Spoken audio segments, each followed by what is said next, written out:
Hello. Sorry kasi di ako nakapunta. So yun, first of all, congrats in advance sa magiging wedding niyo or sa kasal niyong dalawa. Prayer ko lang is nawa magkaroon agad ng love triangle with the Lord. Hindi sa iba. So si Lord yung nasa taas, as both of you are nasa side. Di ba ganun naman explanation? The more you are looking to God, the more na mas napapalapit ka sa Panginoon. Mas malapit din kayo sa isa't isa and mas nakikilala niyo yung isa't isa. So, yun lang, nawa yung relationship yung dalawa ay maging Christ-centered. Kasi di ba alam naman natin na kapag si Lord yung minuna natin, lahat ng bagay ay nagiging smooth na lang din. So, yun lang, hindi ko napapakahabain pa. Lakas maka-celebrity pag nag-beach. Mas ang pogi ko. Wish ko sa inyong dalawa, kay Jenny at kay Nico, gawin yung sentro ng pagkasama ninyo si Lord at para maging maayos ang inyong sisimulang pamilya. Nawa ay maging masaya ang inyong pagkasama at malagpasan kung anumang problema ang darating, yung pag-uunawaan, pagbibigayan, yan yung magpapatibay sa inyong pagkasama. Bigyan kayo ni Lord ng maraming anak, yon. Best wishes, Nico and Jenny, sa nalapit ng kasal. I wish you all the best sa inyong nalalapit na pag-iisang dibdib. Naway ang akin lang, dalangin, patuloy lang kayo paglikod sa Panginoon. Yung paglilingkod nyo, yung talaga yung magiging daan para lalo kayong pagpalain at maging maayos na pamilya. Yun, God bless sa inyong dalawa. At sa akin, bilang mag-asawa, masasabi ko sa inyo, ang tatandaan ninyo sa inyong pagsasama, tiyak tatanda kayo. Unang-una sa inyong buhay, magkakaanak kayo. At habang kayo nag-aaskaso ng inyong pamilya, nandun yung problema. Hindi natin maiiwasan yan. At kahit sino hindi makakaiwas dyan. Kaya kasama pati yung pagtanda dyan, tatanda tayo. At pagtanda, mamamatay, gano'n na yun eh. Kaya ang masasabi ko lang, maging matyaga kayo sa buhay, ano man yung inyong harapin sa buhay na ito, ay maging matyaga kayo at lagi sana kayong magkakasundo kasi ang problema, lagi natin kasama yan sa buhay. Baka pagka nagkaroon ng problema, o divorce na tayo, kinabukasan, wag ganun. Diba? Kailangan magkaroon kayo ng pasensyahan din. Parang kami ng misis ko, hindi lang magkakait ng misis ko, si Lola Erlyn. Talaga ito, wala na kaming dalawa nito. Ngayon, matanda na siya, pinagkatsaga na ako. Stop by ko. Kaya sana, sa inyong darating na anniversary ng kasal nyo, o darating na kasal, yun lang aming pray. Tandaan nyo, ang buhay ay hindi basta-basta. Meron kang laging nasa salubong na problema, magkakaanak, lalaki, habang lumalaki, yun yung problema yun. Kaya sana lagi kayo magkasundo, maging mapayapa ang inyong kasama. Maraming salamat sa inyo at sana mababa pa yung ating pagsasama dito sa mundo ito. Kasi ang nararamdaman natin na malapit na rapture, kaya mag-ingat kayo. Ay, Ate Jenny, Kuya Nico, ang aming wish mag-asawa sa inyo ay maging mabuti kayo. Magiging ang anak ninyo dumami at saka humaba ang buhay nyo. Ang masasabi ko lang kay Ate Jenny, hindi basta-basta ang pag-aasawa ha, hindi yung parang kami na pag mainit ay iluluwa. Kailangan pagbutihin nyo, manguna ang Diyos sa inyo lagi ni Kuya Nito. Huwag nyo pababayaan ang sarili nyo at saka ang wish ko sa inyo, magkaanak ka na ha, kasi yun ang gusto ng nanay mo. Ibigay mo sa kanya ang the best na apo. At saka sa darating na kasal mo, hindi man kami magkakasama mag-asawa doon sa inyong kasal, pero sa puso namin, kasama ka namin sa panalangin na maging maayos ang inyong kasal, maging maayos yung reception ninyo, at saka pagpalain kayo ng Diyos. Huwag kayong mag-alala, marami ang nagmamahal sa inyo. Unang-una na sila na magmamahal sa inyo. Maraming salamat!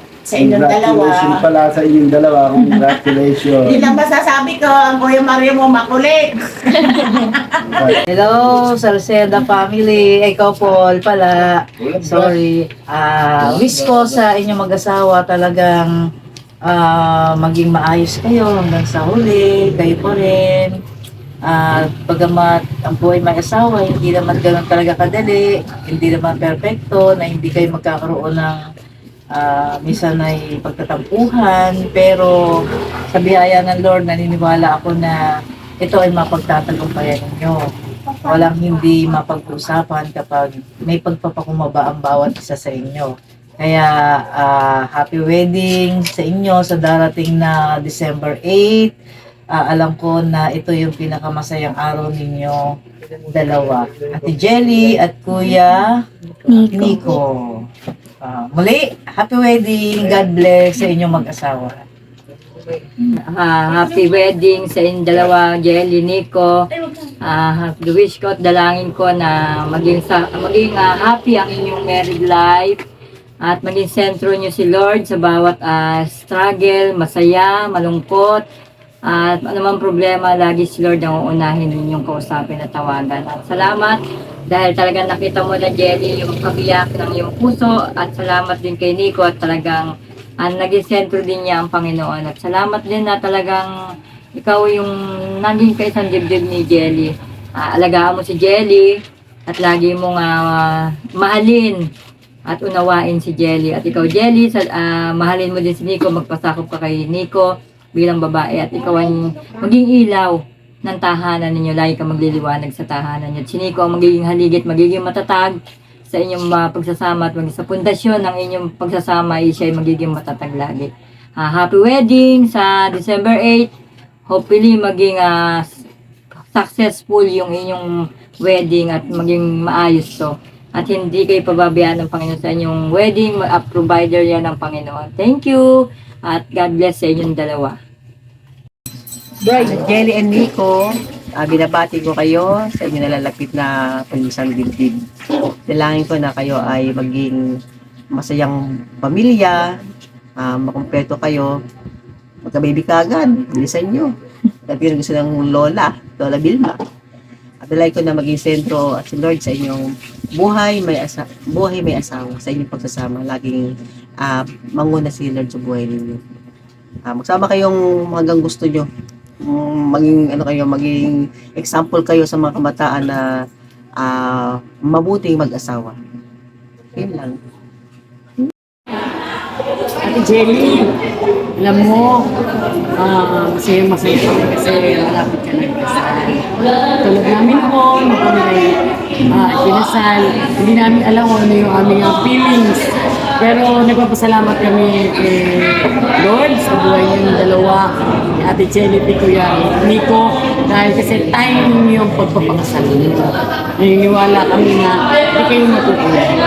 Stay happy, stay strong, sa pag-serve nyo sa pamilya.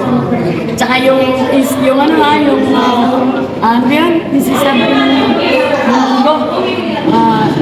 Islam ba? Bigla baby mo. Give your from God. Stay yan naman. Salamat kay inaanak na Jelly at inaanak na Nico dahil pinagkatiwalaan kami ni Pastora na maging ninang. Malaking malaking blessing para sa amin. Joy na maging inaanak namin kayo. And congratulate and wish you na mas maging solid yung pagsasama nyo bilang mag-asawa. Yung pagmamahal na meron kayo. Alagaan nyo yun kahit na ilang years pa ang dumating. At nandito lang kami ni Pastora kapag kailangan nyo ng kausap, meron kayong kailangan na kaya lang Pastora pagka monetary na pero Mag-advise, mag-counsel. yung pagmamahal namin sa inyo ay nandito lang. At Ayun, para mag-pray. yan, pag-pray namin kayo. Kaya huwag kayong mahihingin lumapit sa kanya. We love you. Love you. And Ano pa? We love you. We love you. We love you. God bless you. God bless you. God bless you. God bless you. Mwah. Hello, Ate Jenny. Purihin ng Panginoon sa special day na to para sa iyo. Kasi napakasaya na at long last ay magaganap na yung isa sa important events sa buhay ng isang babae, yun yung ikasal. At nagpapasalamat kami sa Panginoon sa buhay ninyo, ni Kuya Nico, na talagang nag-decide na kayo na gawing official sa harapan ng tao at sa harapan ng Panginoon yung inyong pag-iisang baby. Wala ko ibang panalangin kundi ang patuloy na maranasan ninyo yung paglalakad sa Panginoon. Kasi yun na din yung pagpapalalim ng pagmamahal sa isa't isa. Yung sinasabi dati ni Pastor, yung Daniel, kung magkakaroon man kayo ng kalabrangan ng sa Lord, habang lumalapit si Jerry sa Diyos at si Wendy ko sa Diyos, pag tinignan natin yan, hindi lang kayo nalalapit sa isa't isa, ibigay sa lahat nalalapit kayo sa magpa-in love kayo sa Panginoon at ma-enjoy nyo yung buhay ninyo ng mag-asawa. Higit sa saya ng pagiging mag-asawa. Yan guys. Palain nyo.